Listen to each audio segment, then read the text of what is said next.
বিনম্র শ্রদ্ধা, যথাযথ মর্যাদায় বরিশালের বানারীপাড়ায় মহান শহীদ দিবস ও আন্তর্জাতিক মাতৃভাষা দিবস পালিত হয়েছে। বিস্তারিত দেখুন জাকির হোসেনের প্রতিবেদনে।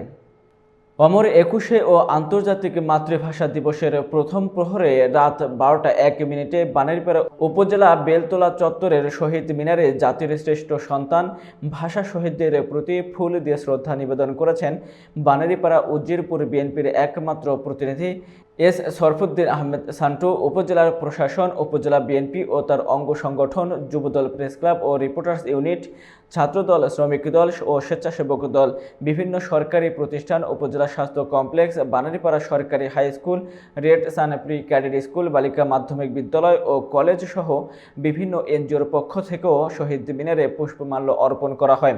এ সময় উপস্থিত ছিলেন এস শরফুদ্দিন আহমেদ সান্টু, উপজেলা নির্বাহী officer Bayezudur Rahman, OC Mohammad Mostafa, OC তদন্ত শতদল মজুমদার, উপজেলা বিএনপির আহ্বায়ক শাহ আলম মিয়া, সদস্য সচিব রিয়াজ মৃধা, বরিশাল জেলার শিক্ষক সমিতির সভাপতি মাহবুব মাস্টার, উপজেলা যুবদলের আহ্বায়ক সুমন হাওলাদার, উপজেলা প্রেস ক্লাবের সিনিয়র সাংবাদিক সাইদুল ইসলাম, জাকির হোসেন, ইলিয়াস শেখ, শুভ মোঘল, মাহমুদ সাব্বির হোসেন প্রমুখ।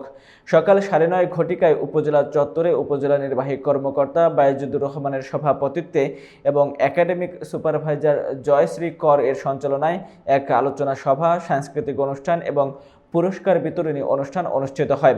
এ সময় বানারীপাড়ার সাংস্কৃতিক সংগঠন সন্ধ্যাদ্বীপ ললিত কলা একাডেমির পরিবেশনায় সাংস্কৃতিক অনুষ্ঠান অনুষ্ঠিত হয়। উপস্থিত সকল শিল্পীদের মাঝে প্রশাসনের পক্ষ থেকে পুরস্কার দেওয়া হয়।